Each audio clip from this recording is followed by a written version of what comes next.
Vamos a ver cómo podemos hacer giros en 3D mediante la confección de un pequeño programa informático. Bien, el problema que tenemos es saber, por ejemplo, si tenemos un satélite en una cierta órbita alrededor de la Tierra, cómo podemos saber su posición después de que haya girado un cierto ángulo alfa respecto a un eje que definimos por el vector A. Esta misma problemática nos sucede en cualquier cosa que gira alrededor de un eje. Por ejemplo, pues en simulaciones de mecanismos, por ejemplo, cuando queremos mover la cabeza de nuestro avatar en un videojuego, o por ejemplo, cuando queremos mover el brazo de un robot.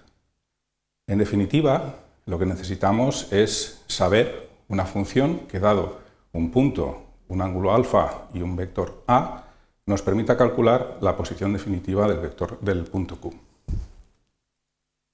Vamos a atacar el problema desde dos puntos de vista. El primero parte del conocimiento de las rotaciones alrededor de los ejes principales X, Y y Z.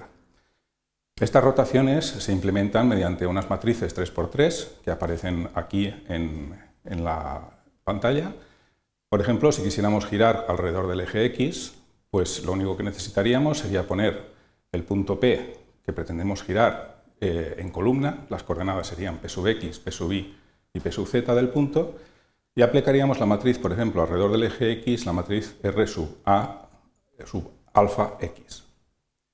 Bien, esta matriz es una matriz, como digo, 3×3, que depende del coseno y del ángulo que pretendemos girar. Lo mismo haríamos para el eje Y y el eje Z. Estas matrices son fáciles de deducir a partir de los giros en el plano, de los giros en 2D. Bueno, pues conocidas estas matrices, el problema que tenemos ahora es girar el punto P alrededor del eje A para llegar al punto Q después de haber girado un ángulo alfa. Como esto no lo sabemos hacer directamente, pues necesitaremos hacer unos giros de tal manera que el vector A coincida con uno de los ejes principales y así poder aplicar las matrices que hemos visto en la pantalla anterior. Lo primero que haremos será calcular los ángulos azimutal θ y cenital φ. Entonces giraremos un ángulo θ alrededor del eje Y para llevar el vector A al plano XY. Después girar un ángulo φ alrededor del eje Z para llevar el vector A que estaba en el plano XY, hacerlo coincidente con el eje Y, con el eje principal Y, y ahí ya podemos aplicar el giro alfa puesto que está en un eje principal. Lo único que nos quedaría entonces es devolver A su posición original, es decir, realizar los dos giros que hicimos al principio en el orden inverso y con los ángulos cambiados de signo.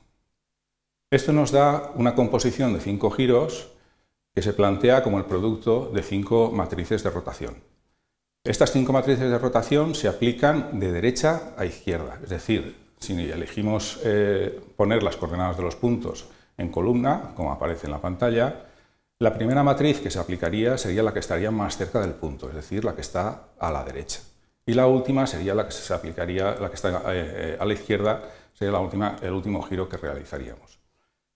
La multiplicación de estas 5 matrices nos da la matriz que vamos buscando, R sub alfa A. Bueno, con esto ya podemos plantear la construcción de nuestra función que hemos llamado girar, en donde entra como parámetros de entrada tendríamos el punto P, el ángulo que pretendemos girar y el vector A, que es el vector director del eje. Como conviene que A sea unitario, lo primero que hacemos es normalizarlo. A continuación calcularíamos los ángulos φ y θ, ángulos cenital y azimutal respectivamente. Con ello seríamos capaces de construir las 5 matrices, multiplicarlas y obtener como resultado la matriz R de alfa A. Esta matriz se aplica a nuestro punto inicial P por la izquierda para obtener el punto Q, que es el que devolvería la función. La segunda forma de aplicar, de resolver este problema de girar en 3 dimensiones es aplicando la fórmula de Rodríguez, que se debe a un matemático francés de principios del 19. Bien, en este caso vamos a utilizar una base ortonormal diferente. En vez de utilizar el sistema de referencia fijo X y Z, utilizaremos una base formada por los vectores unitarios A, B y C. El vector A es el vector de giro, el que marca la dirección del eje. El vector B es un vector perpendicular a A y que está en el mismo plano que A y el vector P que pretendemos girar. El vector C sería perpendicular a los dos anteriores, al A y el B. El giro consiste en hacer resbalar P sobre la superficie del cilindro, que tenemos ahí pintada en naranja, un cierto ángulo alfa. La altura y el radio del cilindro marcan las componentes de P en el sistema A, B y C. Las relaciones entre los vectores C, B y la longitud P sub A con respecto a los vectores A y P también está señalada ahí en la figura. Bien, en definitiva, el vector de posición del punto Q, que hemos llamado Q minúscula, es la suma de tres vectores, uno que va en la dirección de A, otro que va en la dirección de B y otro que va en la dirección de C. Nuestro problema entonces consiste en calcular o extraer, mejor dicho, cuáles son las coordenadas de P para así aislar la matriz R de alfa A que vamos buscando.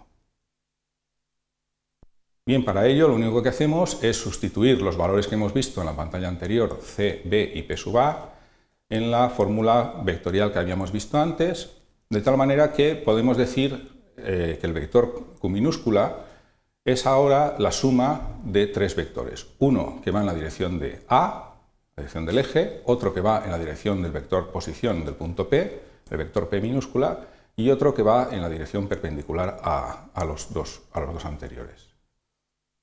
Si esta fórmula vectorial la sustituimos por la forma matricial de los vectores, es decir, si ponemos los vectores en columna y tras una pequeña manipulación sencilla, podemos llegar a la conclusión de que la matriz R de alfa A es la suma de tres matrices. La primera resultaría de multiplicar el vector A puesto en columna por el vector A puesto en fila, es decir, A por su traspuesta, y multiplicado por un coeficiente que es 1 menos el coseno del ángulo que pretendemos girar. La segunda matriz sería la matriz identidad, que vendría multiplicada por el coseno de alfa. Y la tercera es la matriz que hemos llamado A asterisco, que vendría multiplicada por el seno de alfa. Las matrices A por A traspuesta y la matriz A asterisco las tenéis ahí en la parte inferior de la pantalla. Bueno, pues con esto también hemos llegado a poder confeccionar nuestra pequeña función que parte de los mismos parámetros que hemos visto en la función anterior, es decir, el punto P, el ángulo que se pretende girar y el vector alrededor del que se gira. Igual que hacíamos antes, normalizamos el vector A para que sea de longitud 1, calculamos el coseno de alfa, calculamos el seno de alfa, definimos las matrices A por su traspuesta y la matriz A asterisco, y con ello ya tenemos la matriz R sub alfa A.